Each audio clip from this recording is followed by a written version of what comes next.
All right. Good evening. It's Friday once again, and welcome back to my man cave. Russ is with us out there, and let's see here. I've got our friend Jeff Ledbetter here with us tonight, also, and Tanya's hiding out back in there somewhere. And we're going to do like we do every Friday night, and we're going to kick this foray off with a drink. Jeff, you having a drink with us tonight? Man, my heart is heavy tonight, John. This is the last of my Eagle Rare. Oh boy. Well, I guess you'll have to restock, Jeff. Yeah, I got Tanya, I you got got to go something hunting. going? Tanya, have you got something going on? I do. What do you Tonight have? is a salted caramel cappuccino. Salted caramel. Randy's out there with a Woodford. I am going to get into my Elmer T. Lee tonight. This is a really fine bourbon, guys. This one, uh, I didn't know if I was going to like this one at first, but this one grows on you. This is a single barrel offering from the Mash Bill number 2 line up at Buffalo Trace. So I'm going to get a little bit of that rolling here in my glass tonight. So yeah, that's exactly what we need. It's Friday, but it's September, just kind of like it was last week. But we're another week into the September, and today here in Western North Carolina, it was beautiful. We peaked out here today at about 80 degrees, and it was sunny and clear. And I got out and got the grass cut even before it got up to 80. So, cheers, everybody who's having a drink with us tonight. William's having some Buffalo Trace. This is Buffalo Trace in a way. It's one of their products. So yeah, yeah, Paul, you guys got hit pretty hard with that storm up there. That hurricane that rattled. I wonder if Fred's with us tonight. Uh, Jeff, did you know Fred? I don't know if Fred Michaud's come in here or not. Fred's down Yep, in the too. Gulf Yep. Coast. I didn't even think to ask Fred if they got hit really hard down there. Doesn't he have some property down there on the Gulf Coast? Yeah, down in He Alabama. does. Yeah.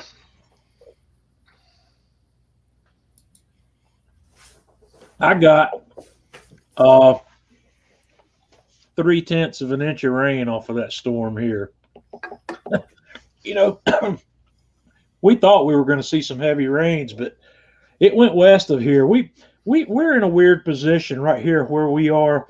We're in the foothills of the mountains in western North Carolina, and the uh, the Appalachian Mountains run up here at an angle coming out of northern Georgia, hitting the western part of North Carolina, and a lot of the weather that originates on the other side of those mountains doesn't cross the mountains and come to us.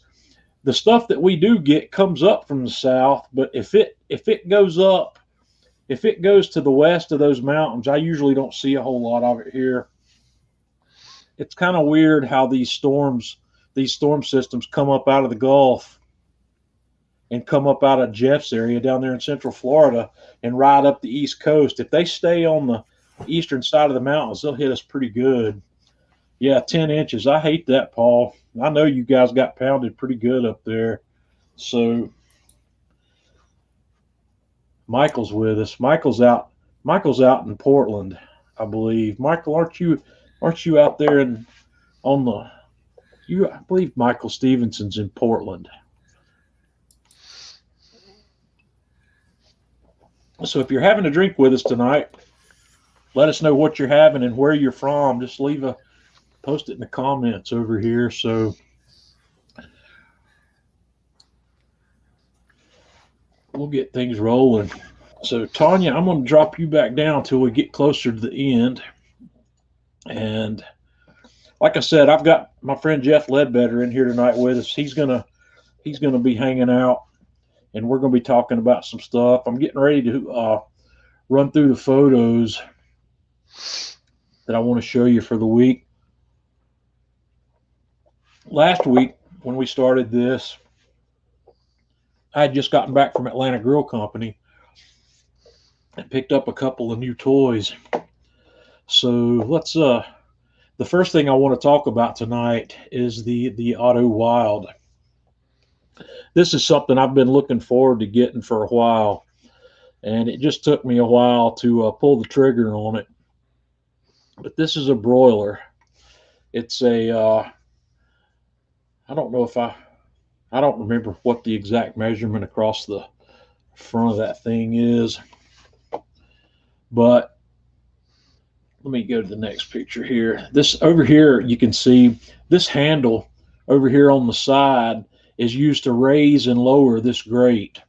This guy comes with a cast iron grate, and I went ahead and bought the stainless steel grate to use in it, which I don't have pictured here, but I'll probably use the stainless steel grate a good bit more than the cast iron, where I don't have to worry about maintaining that iron.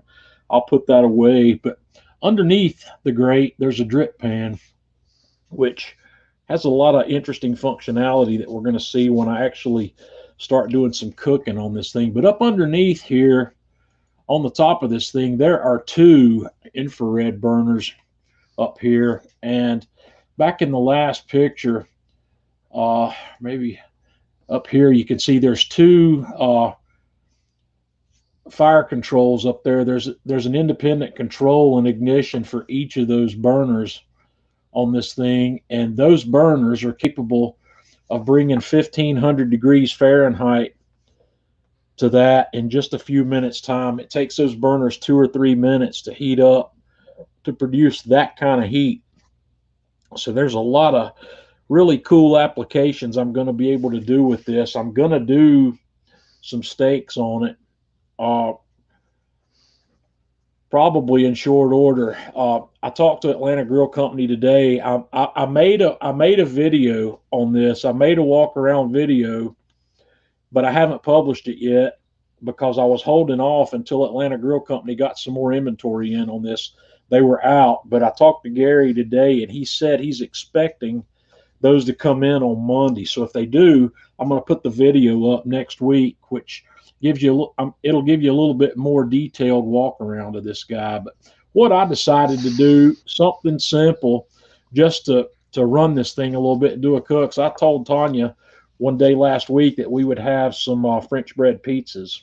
So I set out to make some French bread pizzas on this thing. And one of the things I quickly discovered with this is that even with those burners on the lowest setting they have, it was a little too hot for how I had prepared these particular pizzas. Not what you don't see here or in the last pictures, I pre-toasted this bread just a little bit before I put the pizza sauce on it and the cheese and the pepperoni.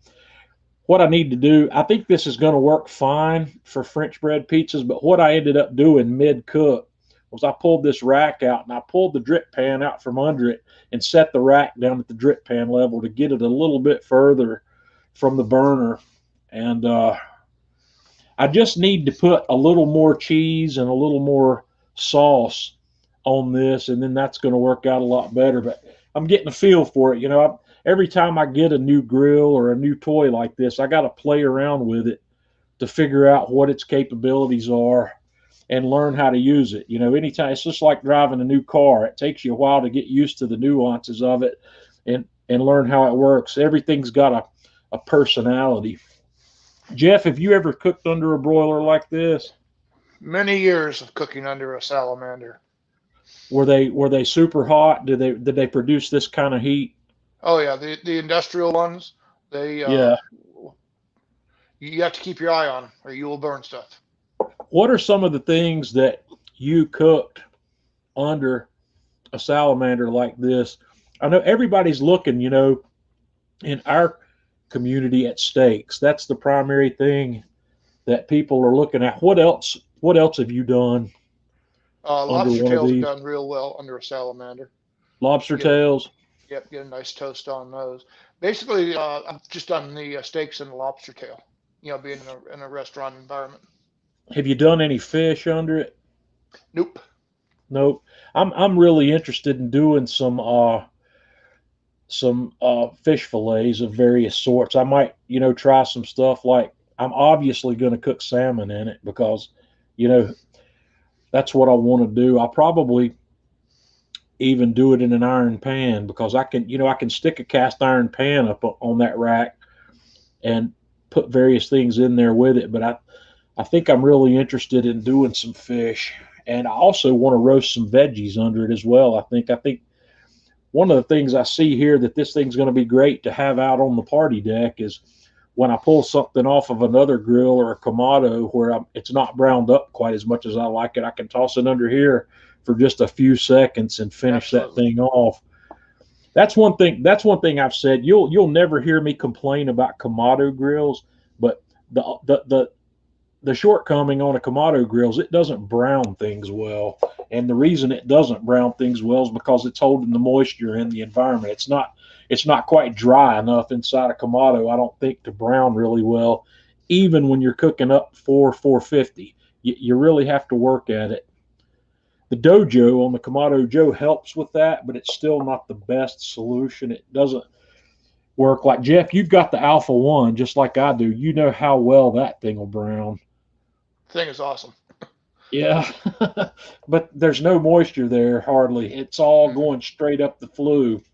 So, yeah, Paul, it does. Those burners, there's a dial up there on top. It's where you can dial it in, but I don't know what the range is. It might be interesting to try to figure that out. I don't know what I'd have to look up the specs on this burner. There's a BTU rating on those burners, and I don't remember what it is. So, but yeah, you do have some control. You've got control at two levels. You can control the intensity of the burner, but you can also control the height of the food in relation to the burner. So with infrared, that old inverse square law pops into gear where when you double the distance between the source and the object, you cut the power by a factor of 4. So it's if you're 2 inches from the burner and then you move it to 4 inches from the burner, you effectively cut your heat potential by a factor of 4 there. So it's kind of, I don't know what that doesn't mean anything since I don't know what the actual numbers are, but yeah, Steven says the pepperoni looks lonely. So, well, I had some Boar's Head pepperoni in the refrigerator that I really needed to do something with, and there was just enough in there for me to get.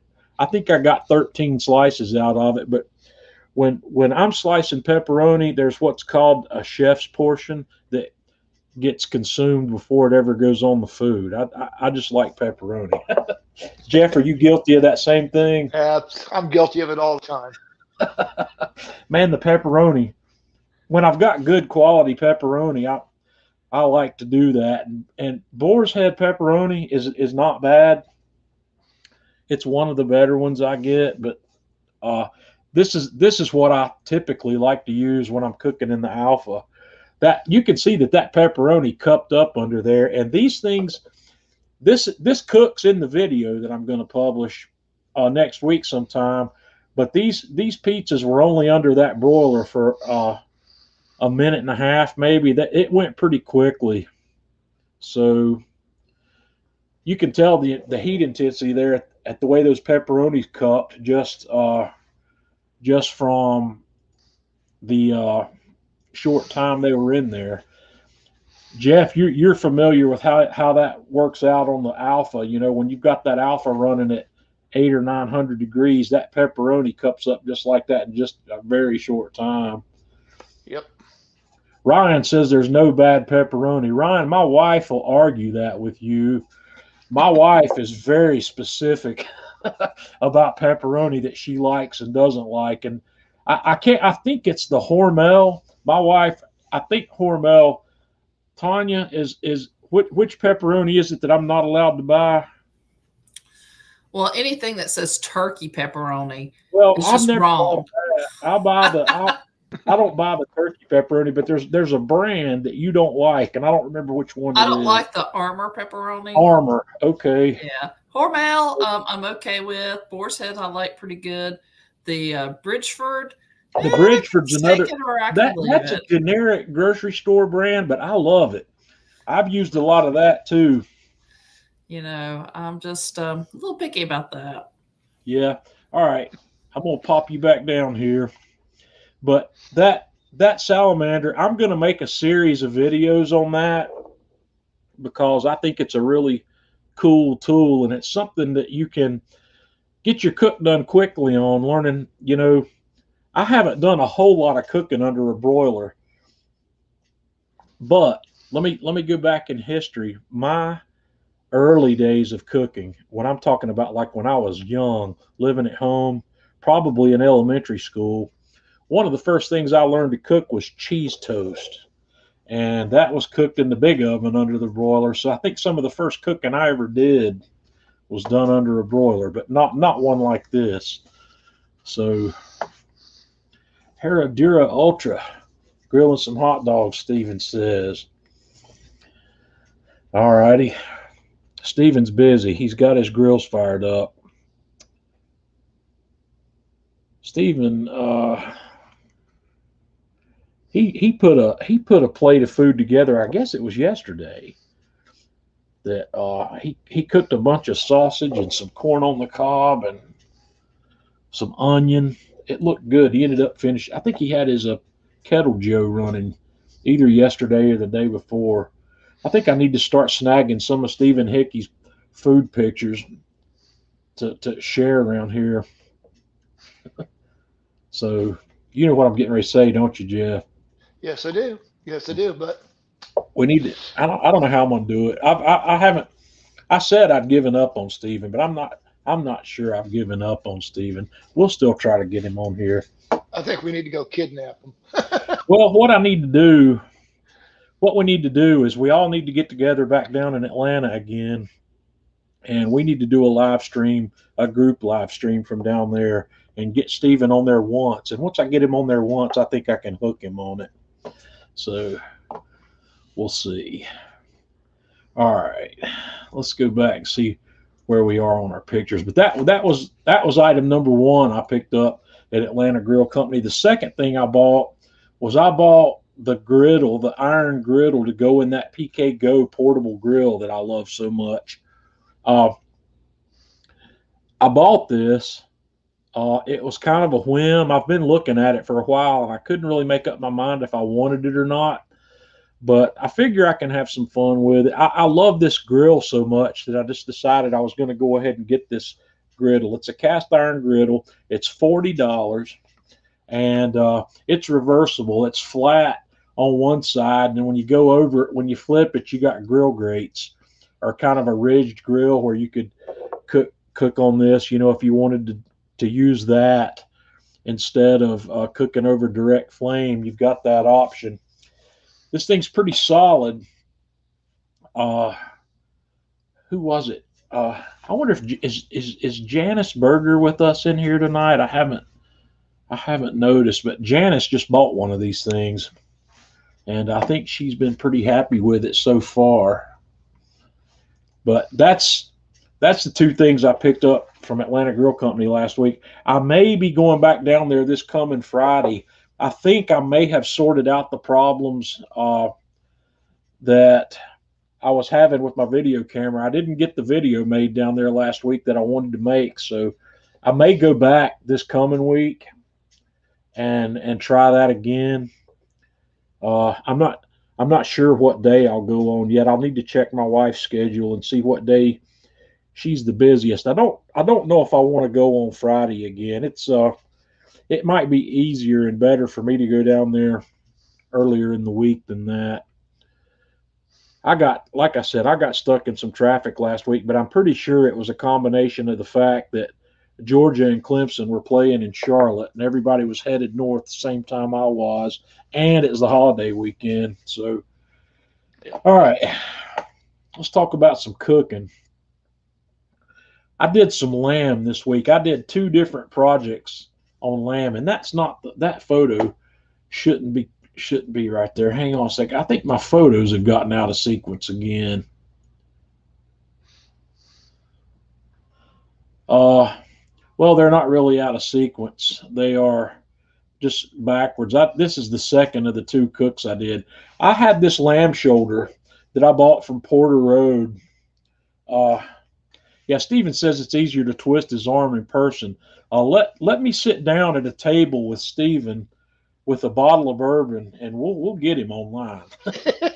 We'll get him in here with Liquor will us. get them quicker. Yeah. I'd really like for you guys to meet Steven. Y'all need to be able to put a face and a personality with this guy that you see posted in the group all the time. He's really great. So, cheese toast and cinnamon toast, yeah. Mixing some sugar and cinnamon, I did that too, but that came a little later. That was a little more of a culinary challenge because you actually had to mix the ingredients. And let me tell you, too much cinnamon in that process is a bad thing, and I learned that. But anyway, this is a lamb shoulder.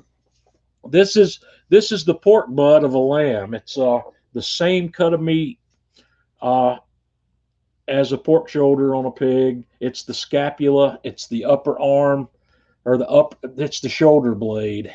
But these are smaller. These aren't big like a pork butt. This guy weighed just under 3 pounds, and I don't know how big or small they get, but I bought this one from Porter Road, and it came out really well. What I did with this guy, I seasoned it with the Atlanta Grill Company Himalayan Sherpa, as I do a lot of things.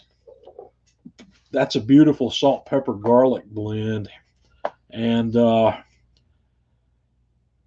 I put that guy in the refrigerator. I wrapped it, put it in the refrigerator overnight, and took it out the next morning. And that's what you see here. This is that roast right out of the fridge after it's been dry brining. Well, I don't know if you'd really call this dry brining because I put this in a vacuum seal bag. I didn't wrap this one, or no, I did wrap this one in plastic. So, but that's technically not quite the exact same thing as a dry brine, but I did this one in the fridge, and that's what it looks like after I've got my grill fired up. I wanted to run the grill at about 250 for this cook, so I put it on there, and I wanted to do a 2-stage cook with this, where we put it in the smoke for a while, and then we braised it to finish it off. So I let this guy ride in the smoke for 2 hours, and then I took my small Dutch oven. This is the Le Creuset. I think it's a 2 3/4 quart Dutch oven, enamel cast iron. But I quartered up some onions and pulled them apart, put some smashed cloves of garlic in there, and added a little bit more of the Himalayan Sherpa to that. And then I set my roast in there, and then I put about 2 inches of chicken stock in the Dutch oven with that. And then I covered that guy up and let it cook. I raised the temperature in the grill just a little bit, maybe up to about 275. And we went for about 3 hours or so in there. And this is part of the way through that. You can look at this and see how it's tenderizing because it's coming apart. And down here, this is when it was done. You know, the thing's practically falling apart in the pan and the bone's coming out. So what I did here was I took it out of the pan and I drained the liquid off, and I saved the onions and chopped them up a little bit and put it back in the Dutch oven, and just shredded this stuff with a couple of forks, and it's amazing. If you haven't had lamb before, I know a lot of people don't do lamb. Lamb has a unique kind of sweetness to it. I don't really know how to describe it. Jeff, would you call it sweet? Oh, definitely. I love doing my lamb lollipops, my lamb chops. Right. They're one of the favorites around here. But I've never had lamb shoulder. This was the first time I've cooked lamb shoulder. I've read about it, but I bought it. The last order I made from Porter Road, I bought that, and I bought the ribs that we're getting ready to look at next.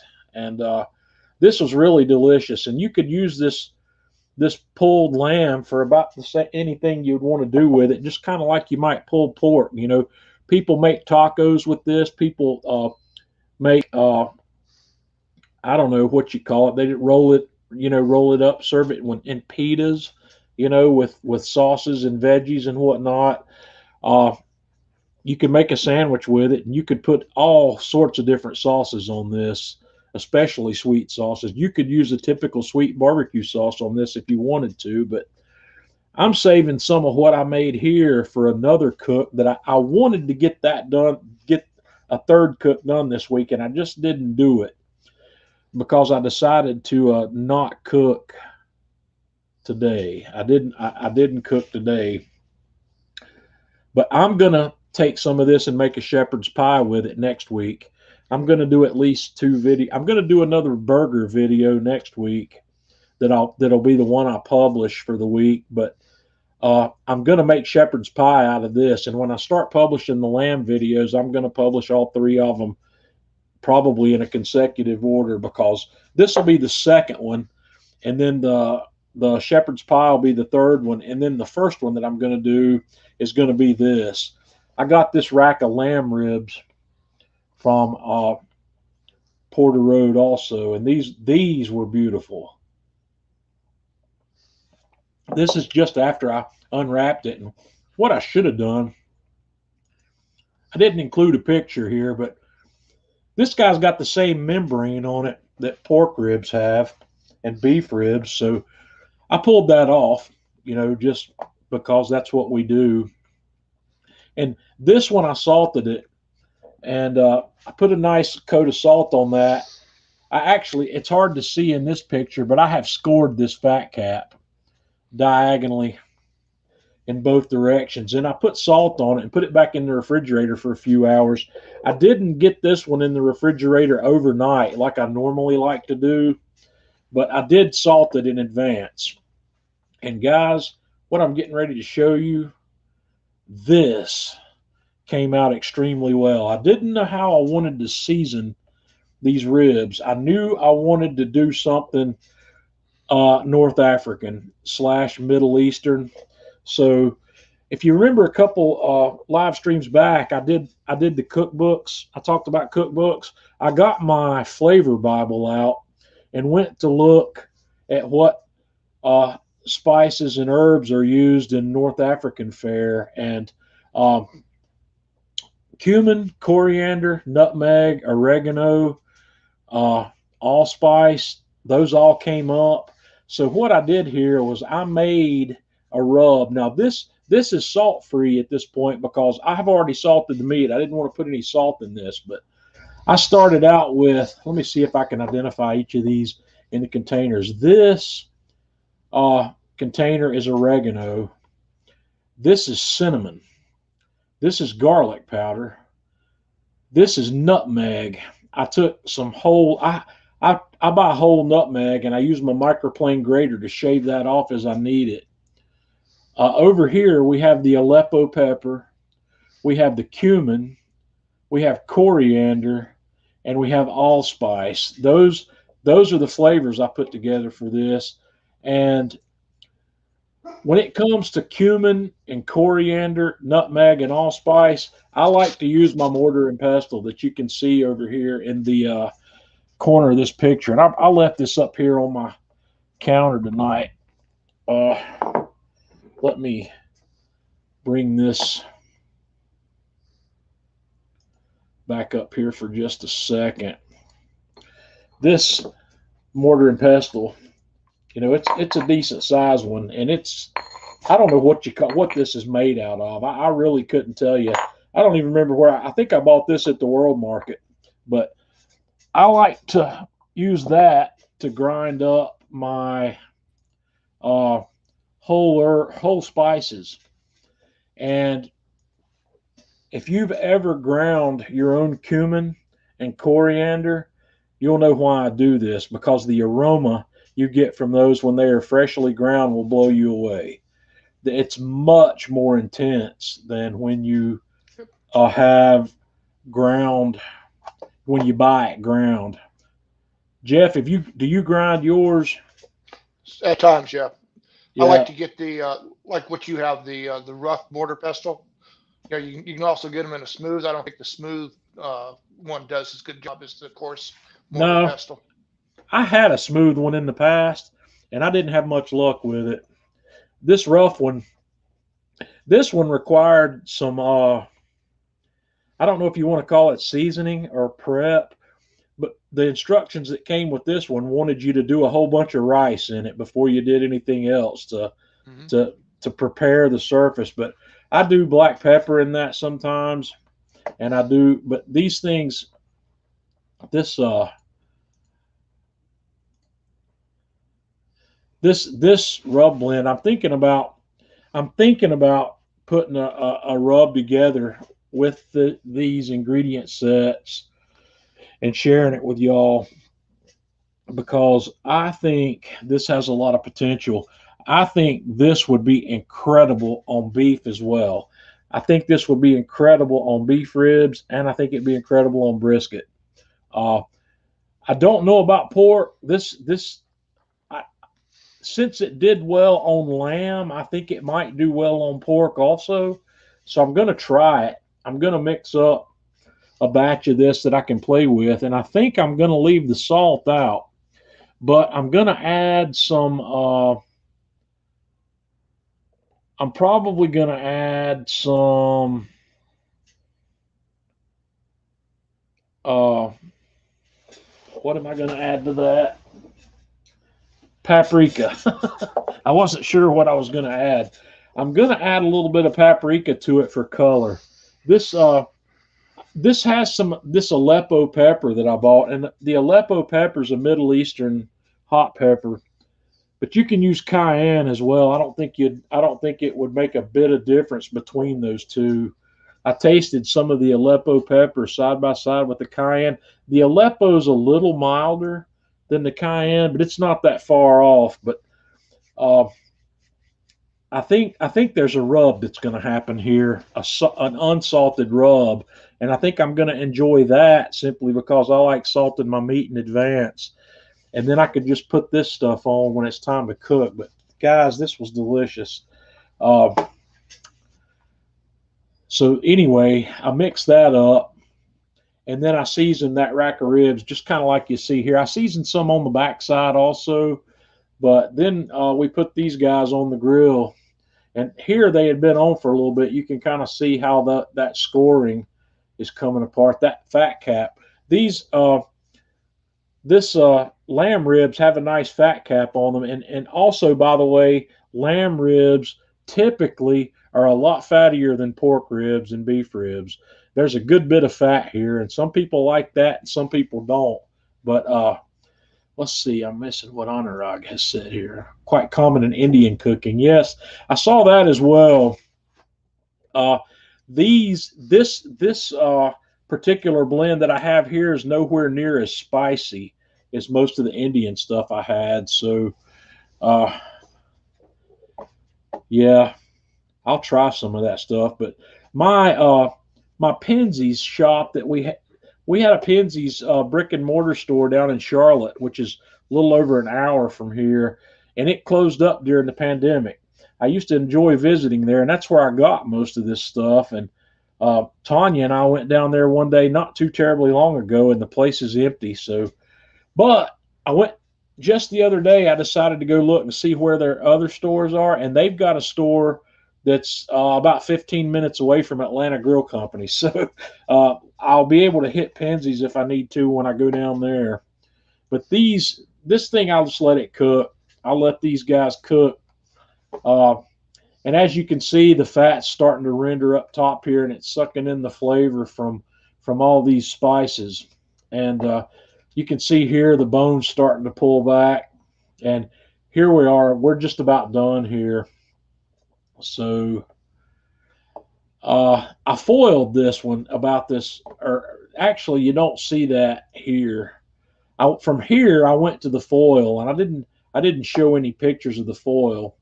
And I went for a little bit of time in the foil, and when I took the foil off, I collected all the liquid and spices that had come off of this in that foil, and I poured them back on top of this while it was finishing up on this grill. And then I sliced these guys up, and guys, this was magic right here. This was incredible. I made video of this cook that'll be published at some point in the future as well.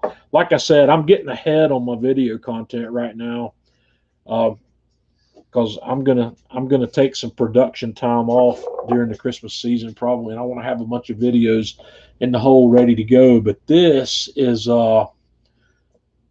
some beautiful rib meat right here. They were juicy.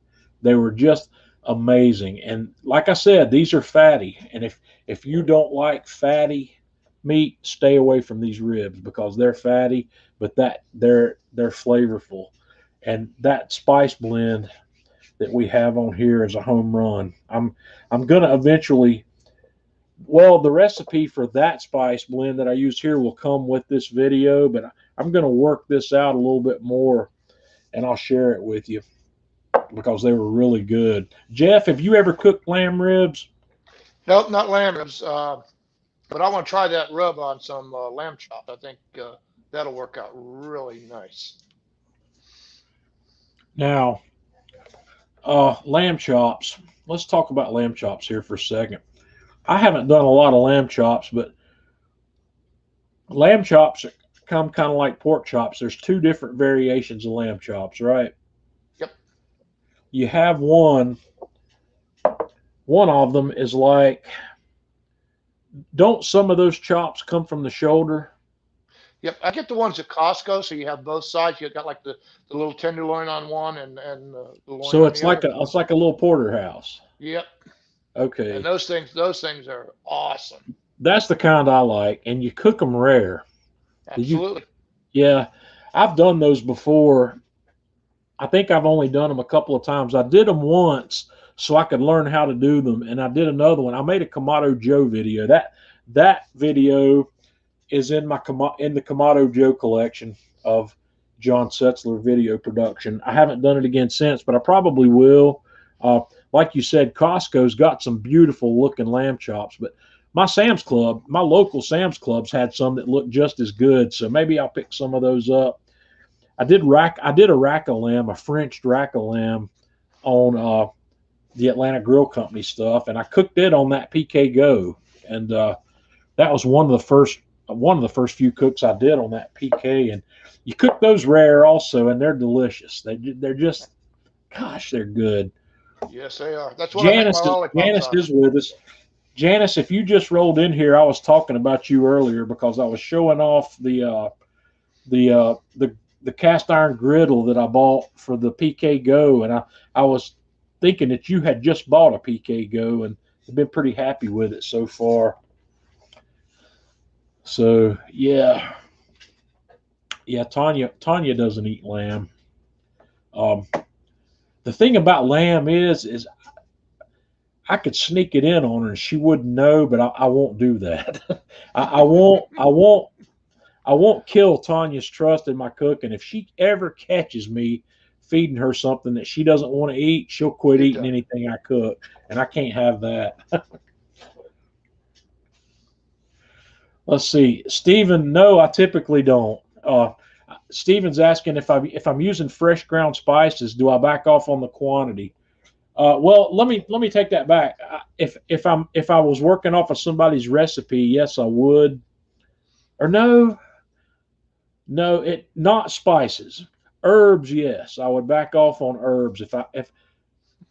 I use more. I'm getting confused here.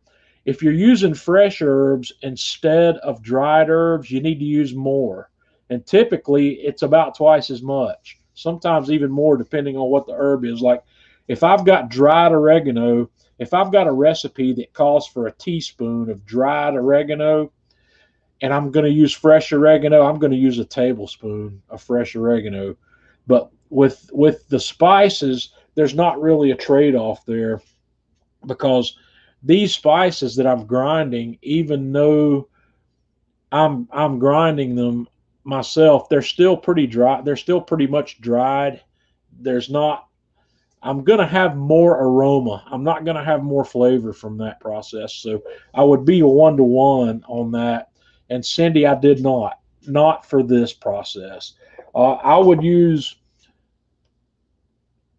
toast these spices if I was going to use it as a finishing seasoning maybe. Anything I'm going to get out of toasting those is going to be lost on the grill, I think. What do you think, Jeff? That's a 50-50. Depends on what Am you're I cooking. going am I going to get an advantage in flavor from toasting the cumin before I grind it to using a rub? Sometimes, yes, yeah. You think? It's gonna enhance the flavor. Yeah. Well, I could have toasted it. I could have toasted the coriander right beside it in the same pan, but no, Cindy. The answer is no, I didn't. So the question is, should I? I guess I'm going to need to experiment with that. Uh, I've never actually toasted cumin before. I've toasted other things. I like to toast red pepper flakes sometimes before I use those, depending on what I'm doing. I like to toast sesame seeds. I prefer toasted sesame seeds. That's a big difference right there. There's some things where it makes a bigger difference than others. And cumin, I'm not even going to say. That's why I asked Jeff, because I'm not real sure the answer to that one, whether it's the right thing to do. Uh, Janice, let's ask Stephen that. How do you think it changes what changes in the flavor profile on cumin if you toast it?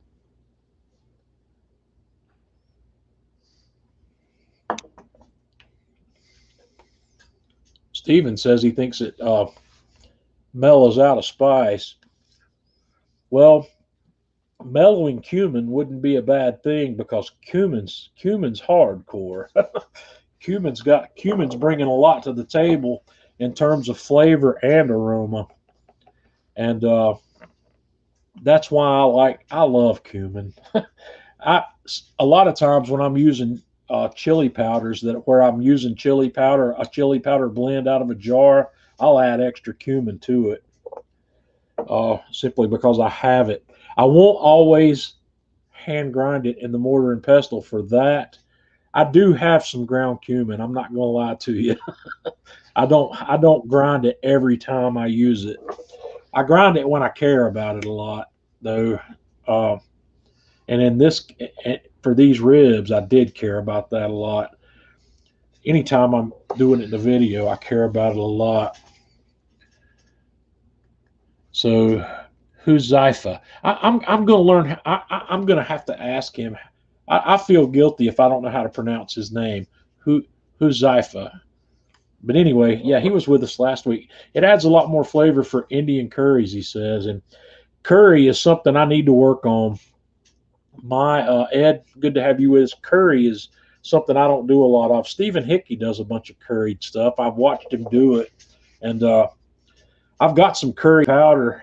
I guess I need to get my flavor Bible out and start looking at that. And let's do a curried recipe. Maybe I can talk Huzaifa into sharing a concept with me, and we'll work on it from there. Huzaifa. Okay, good. So we'll talk about that. I've got a lot of friends in various places that are American Indian or India Indian that would have offered to share stuff with me like that. And I'd like to do something good. I don't want to do something ordinary though. I don't want to do like curry chicken, like something you'd pick up at the Shoney's. Jeff, what would be a good recipe to break the waters with curry? What would I I'm want to not a do? curry fan, so you're asking the wrong person there. Yeah, I'll figure it out because I like it. I like the spicy curry. There's a new Indian restaurant down the road from us that we stopped at the other day. We were going to eat there, and they were closed. They weren't open, and maybe I should just look at what's on their menu and see what that place has gotten a lot of really good reviews. It's a new restaurant in Hickory called Taj, Taj, and garam masala. Okay, yeah, that would be a good place to start. So let me look into that. I'll see if I can get something going on for curry. Okay. an Indian chicken kadal, kadai. Yeah, we'll figure it out. We'll get something going because I don't know if I've ever done any videos on anything curried, but it'd be a good thing to do. So let me keep moving here. I'm gonna see back where we are on the pictures. Oh, okay. This week, while that lamb shoulder was cooking, I got a wild hair and decided I wanted to learn how to make Yorkshire pudding. Don't ask me why or how I got this wild hair, but I decided I was going to do it. So I'm going to share today with you a failure. I mess up too, and I started watching a couple of videos on YouTube, and this woman had a video that looked pretty decent. So I decided I'm going to try her recipe. And what you don't see here is there's a little bit of beef tallow melted into each of one of these muffin tins. And I put my batter in there and cooked these guys, and this is how they came out. They don't look right. The inside texture almost looks like it's supposed to, but since then, I've done some additional research, and I've talked to the guy that teaches the culinary classes that I've been taking online. And he told me what I'd done wrong here, and I'm going to fix this. I'm going to learn how to make some really nice-looking Yorkshire puddings, or if you want to call them Yorkshire puddings, I think you have to follow some specific guidelines. But basically, what these are popover rolls, popover muffins, whatever you want to call them. And I'm thinking I do want to get a popover pan to do them in. I watched some other videos where Gordon Ramsay did it and Jamie Oliver did it. I figure those two guys ought to know how to make Yorkshire pudding if anybody does. And both of them did theirs in these small muffin tins. So maybe I'll try it again this way before I buy a popover pan. But my That's all I ever recipe. used. Have you done the? Yeah, you've done these before. The popovers or the muffins? 75 a night. The muffin tins. Yep. The key is Well, have your oil smoking hot. right. My oil was not smoking hot, and there's not enough oil in there. I need a bunch more oil, according to Chef Todd Moore, who teaches my classes. Chef Todd says I shouldn't use the muffin tins. He says the sloped sides on them don't help promote the rise that you get from the steam. But from what I saw done, well, he's right, but I think I can get enough rise if I do it right in the muffin tin. I want to change my recipe. The recipe that this woman had is too thick. This batter needs to be a lot thinner. I need to cut the flour back, and that batter really needs to be really thin. And I also think instead of using a whisk to mix my batter, that I'm going to make this batter in my blender and make it really nice and smooth to where it's going to do what it needs to do. So you're going to see Yorkshire pudding come back up at some point, because I think this is a great item to have on the table for about any kind of meal. There's so many things that's going to be good with. Yesterday morning, I decided I was going to tackle this smoked cream cheese project. I've been seeing this pop up in social media for quite a while now, and I wanted to do something with it. So I got 2 blocks of cream cheese, and I got my cast iron pan out, put them in there, and I scored the tops of these with the diamond pattern, and I dusted these guys with the Atlanta Grill Company Volcano Dust. And I put them on the Kamado Joe Classic at 225. We tossed them right on the grill, and we left them in there for 2 hours. And at the end of the 2 hours, this is what you have. I also put 1 small chunk of cherry wood in there, 1 very small chunk, about the size of a golf ball, to create some additional smoke for this. And this is what we ended up with. And there's a little bit closer view of that. Once that started to open up, what I probably should have done was come back and shaken on just a little bit more of that rub. But here, I drizzled on, after I took it out of the pan, I just kind of garnished my pan with some of these crackers that you can use to dip in this. I put some of the Atlanta Grill Company hot pepper peach bourbon sauce on that. And guys, that's off the hook. That Yep. that smoked cream cheese with that volcano dust. The volcano dust, the name is deceiving. And the fact that it's got ghost chili pepper in it is deceiving also. You're going to think that's going to be screaming hot, but guys, it's not. It is a sweet rub with just a hint of heat on the back end of it. But when you pair that with this smoked cream cheese with this peach bourbon sauce, that's off the hook. I can't wait to do this again. I want to do this when I've got family coming because they're going to be blown away.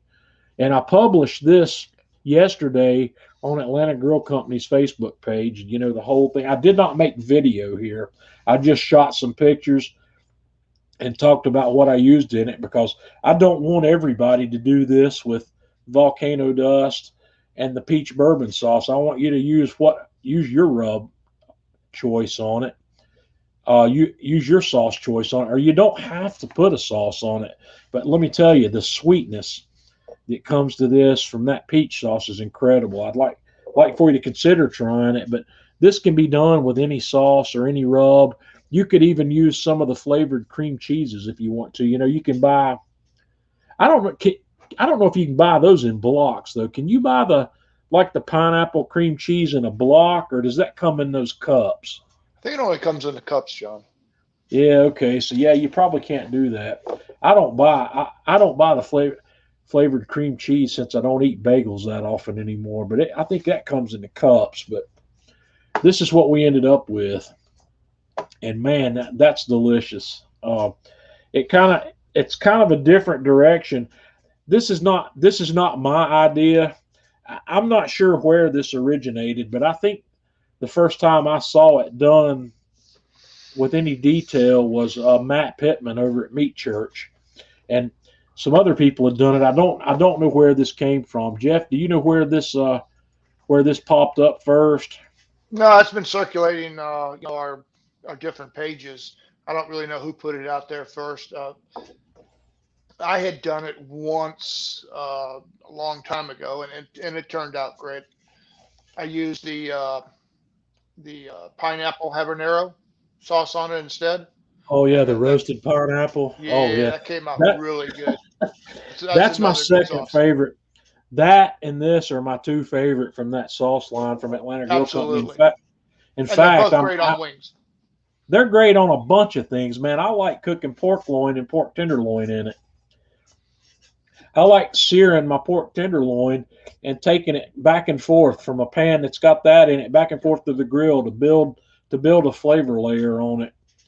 That's that Adam Perry Lang technique that I learned, and it's really good. Those sauces, I need to get some more of them. The only problem I have with those is I never have any because it doesn't last long once I open it. There's a lot you can do with it. There's only one of those that I'm not a huge fan of, and it's that cherry rosemary one, that tart cherry with the rosemary. Have you tried that one? No, I haven't tried that one yet. I'm stuck good, on those but too. it's good, but it's not one of my favorite ones. But that brings up another thing that I wanted to talk about with you, Jeff. Is we were talking earlier today about some holiday related cooking, and I was telling you that I wanted to do pork Wellington, and basically what my pork Wellington's going to be is a beef Wellington, but instead of using beef tenderloin like a Chateaubriand, I'm going to use pork loin. We'll call it a poor man's Wellington if you want to, because I think beef Wellington is a fantastic dish, and I've done it a couple of times, but it's expensive to make a beef Wellington simply because getting that center cut piece of tenderloin can be a challenge. There's not a whole lot of places that will sell you just that center piece. They're going to make you buy the whole thing, which is fine. And in fact, I've got a whole tenderloin in the freezer that I need to do something with. But the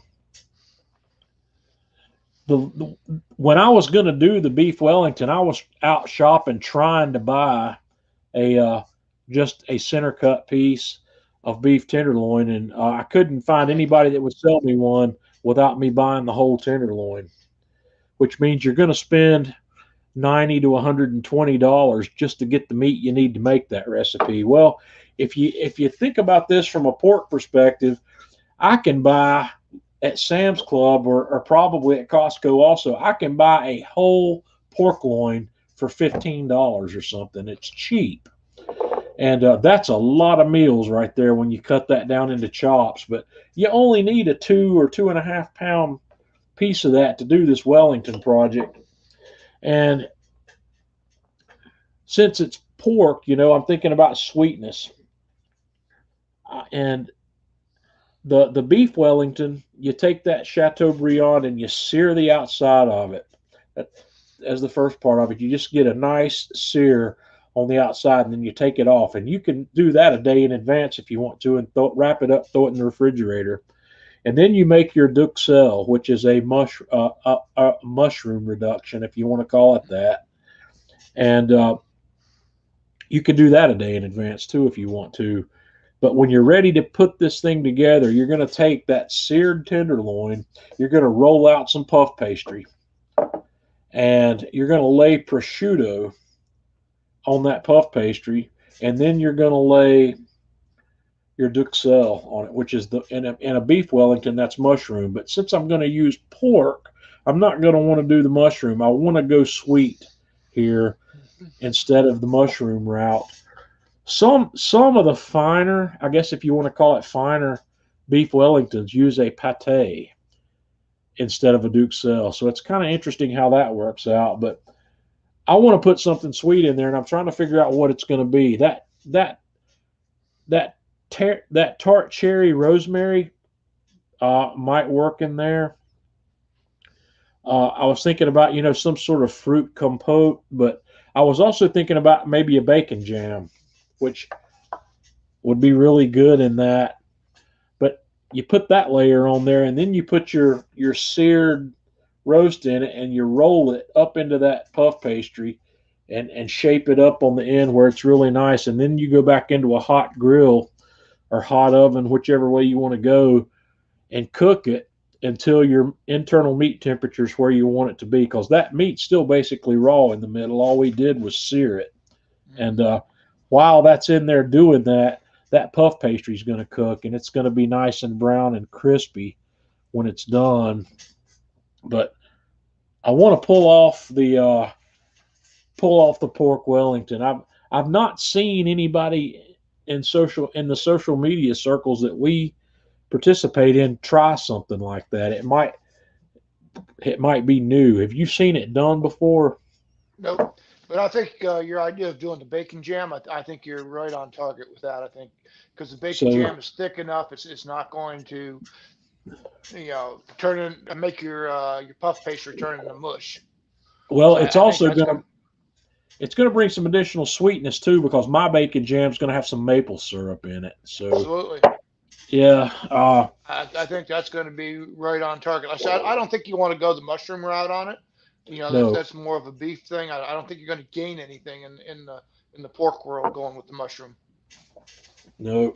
Janice thinks she's going to like the bacon jam. I'm in total agreement with that. My bacon jam recipe is pretty good.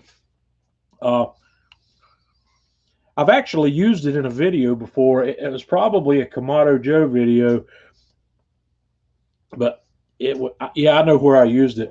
I made a rib sandwich, a big rib sandwich, and I put bacon jam on it. So that will be the recipe that I use.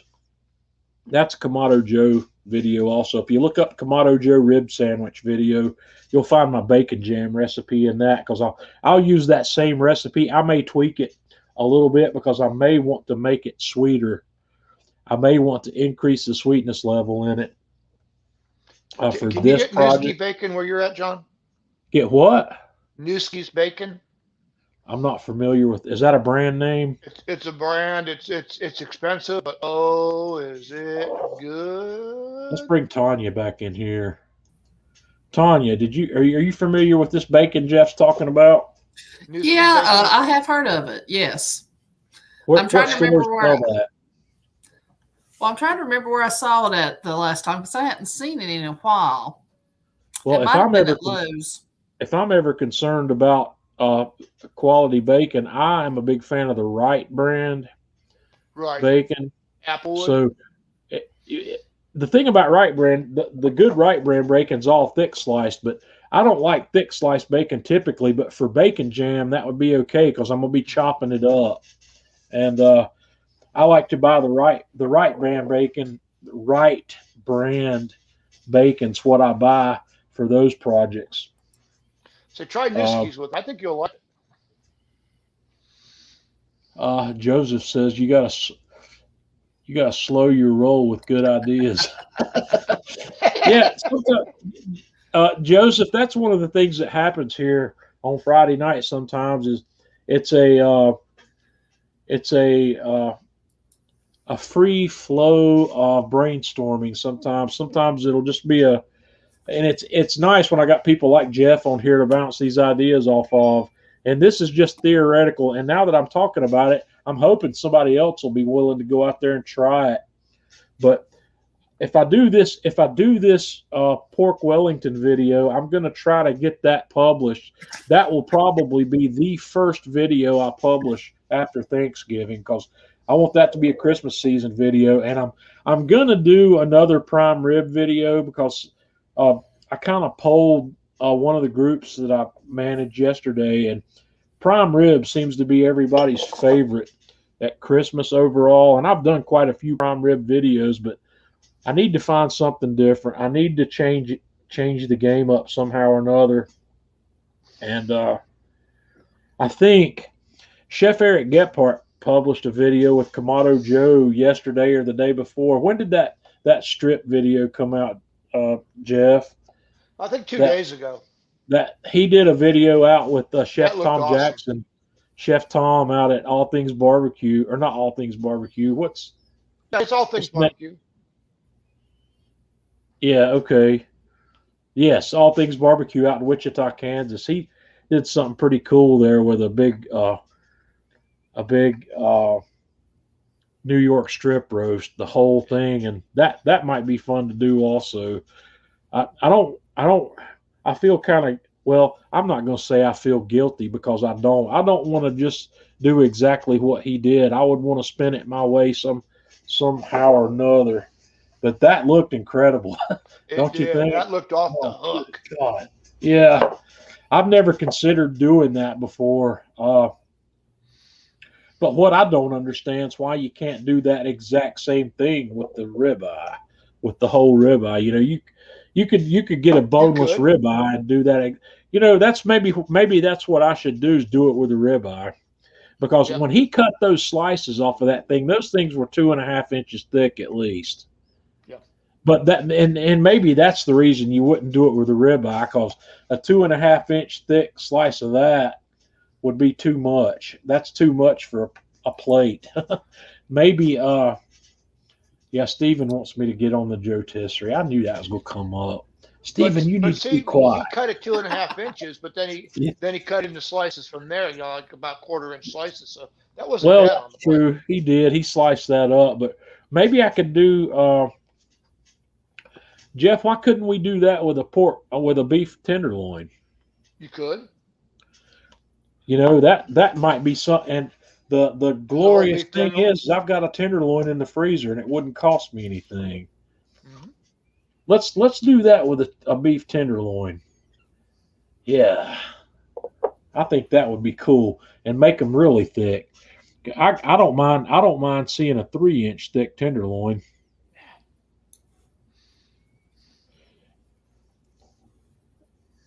Tanya will eat the tenderloin if I cook it well enough. Break out that salamander. That wouldn't do the job. What I would need to do on Tanya's, I would need to set one of those aside. You know, I'm going to cook these on the low side of medium rare. But what I'm going to do is I'm going to take one of those after it's cooked and I'm going to vacuum seal it and I'm going to finish it sous vide. I'm going to take it up to 160 sous vide and see if Tanya will like it. Just take that end part of that tenderloin, that nice thin end part.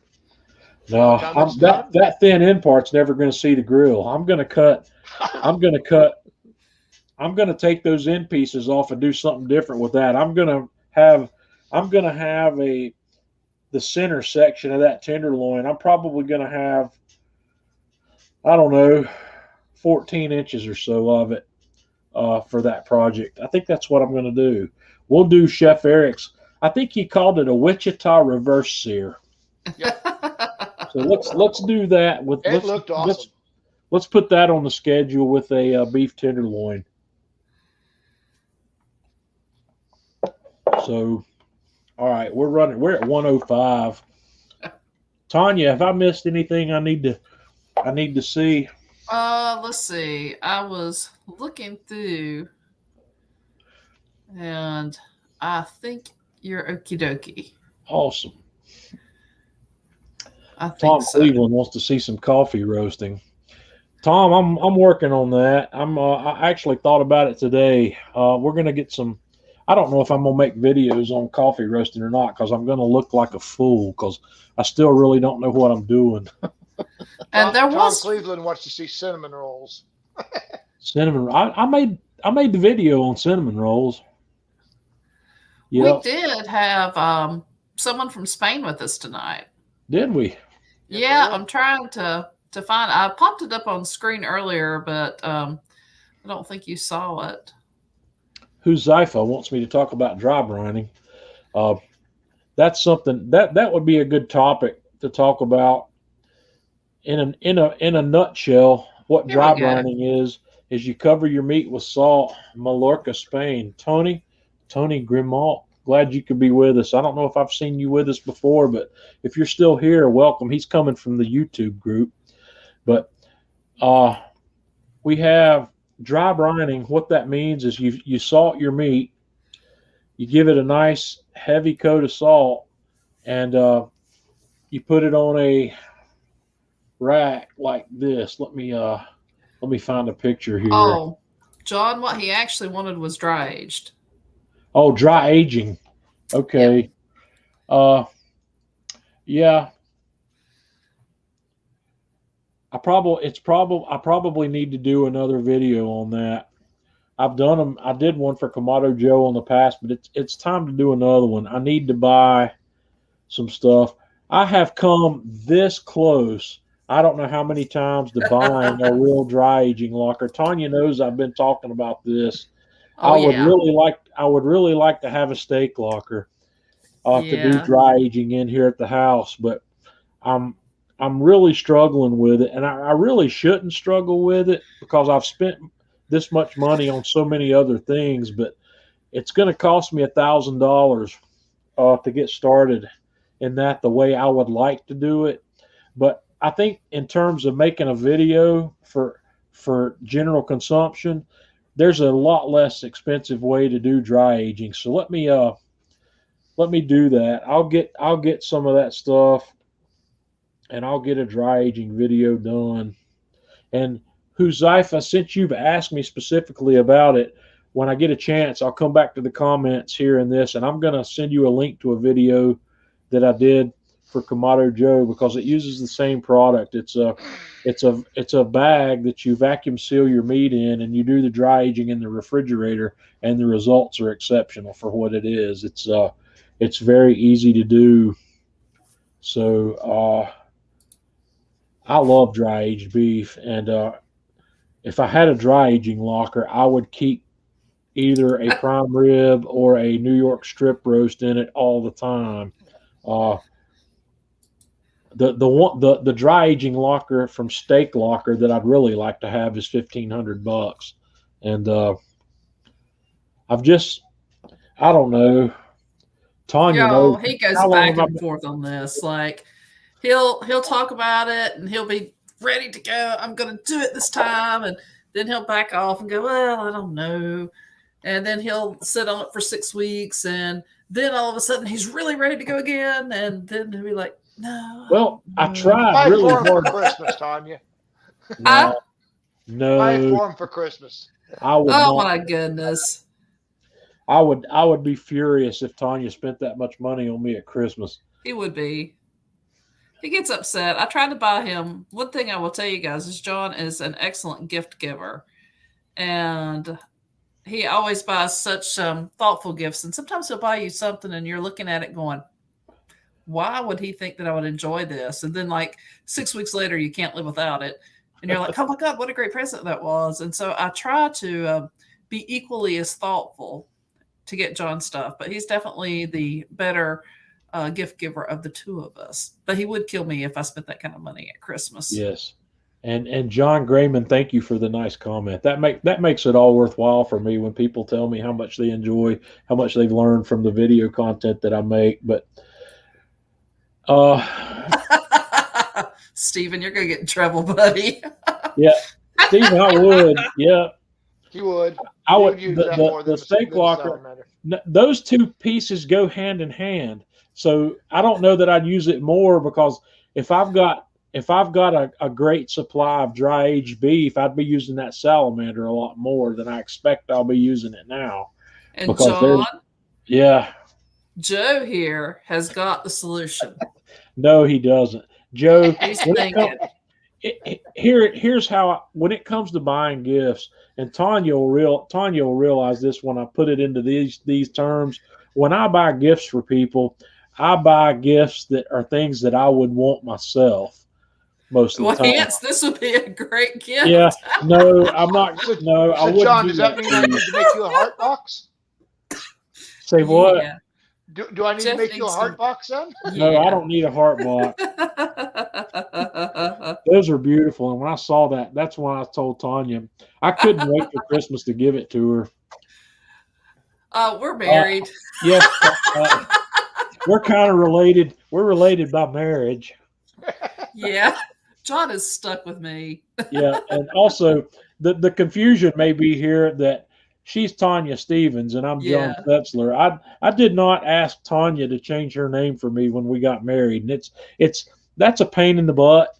And I know she's my wife. She knows she's my wife. I don't need to slap my name on her to prove it. So it was funny because I always felt it was very barbaric, and I had decided early on that I didn't want to give up my name. But then after John proposed, I was actually seriously considering it, because I thought, I knew that I would love my husband, but I didn't know that I would like him so darn much. I guess that sounds stupid, but he's pretty likable. So Tanya was talking about it. After we got married, she says, I need to do this, that. And I said, you don't need to do that unless you just feel compelled to do it. And then we just didn't do it. So and I had seriously thought about hyphenating it for no other reason than it would absolutely drive the place where I used to work. It would drive the HR department bonkers. So Tanya and I've been married for, we're 3.5 years in. We'll be 4 years in May, but we've been together a lot longer than that. We've been together for 12 or 13 years now. Longer than that, honey. Yeah. We've been together like 13 years before you proposed. Yeah. See, I'm not good at counting time either.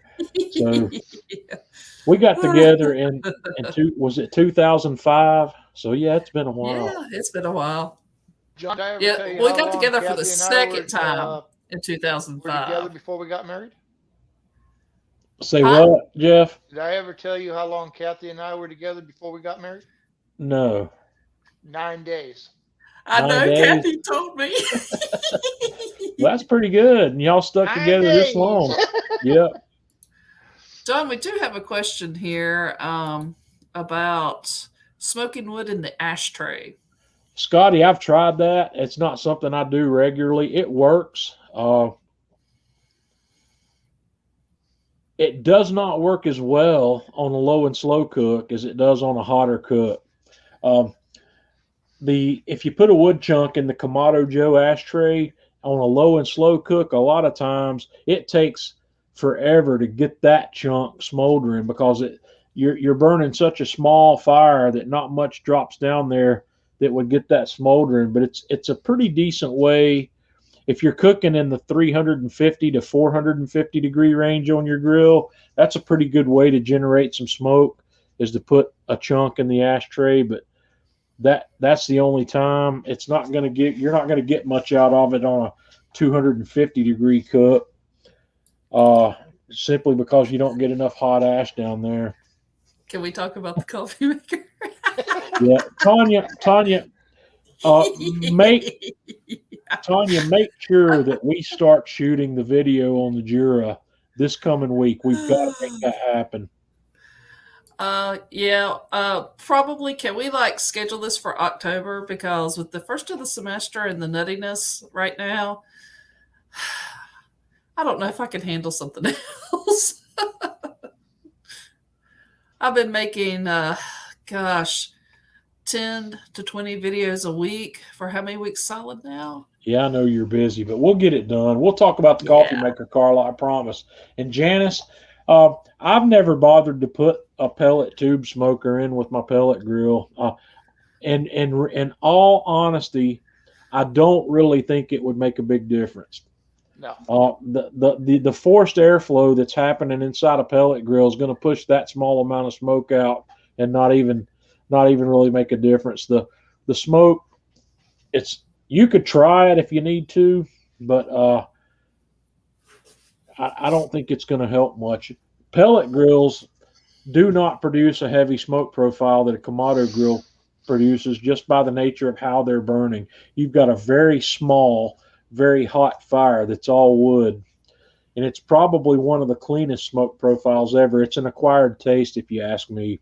The people that I know that don't like pellet grill smoke profiles are people that have not started on a pellet grill.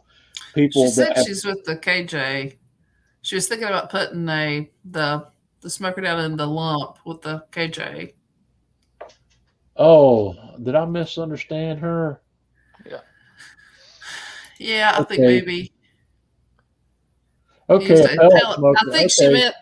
meant No, I haven't. not I a haven't pellet tried that. smoker, but the little pellet. No, I base. think you're I going to have get not more tried that. profile out of a chunk of wood than putting a pellet tube in there. I have not tried that. I don't know how that would. I don't know. It would probably work. The thing is, those tube smokers, like the Amazing Smoker, when they're in a grill that's running at 225 or 250 degrees, that whole tube of pellets burns up a lot quicker than you think it would.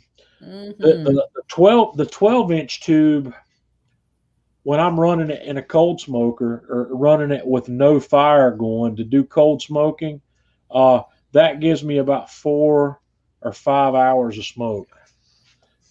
But if you're running that same tube in a grill that's running at 250 degrees, you might get an hour's worth of smoke out of it because it's going to burn those pellets up a lot quicker at the hotter ambient temperature. I hope that answers your question.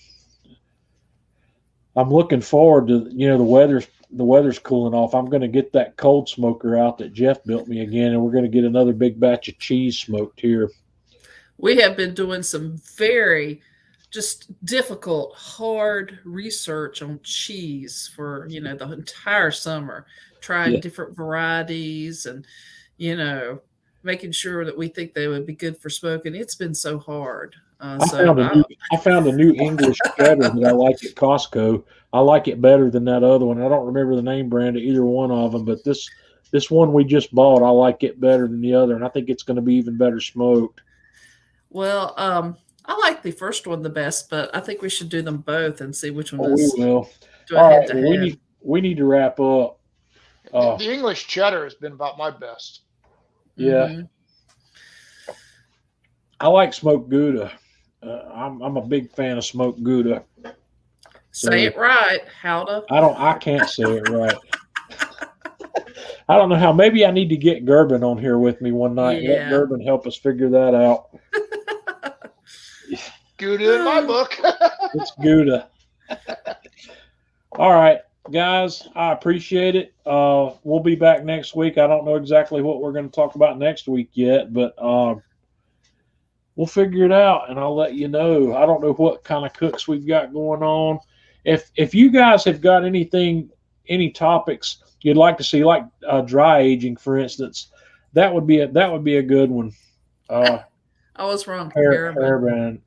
Yeah, that's yeah. We talked about that. We love So, yeah, Gerben. we'll talk about it.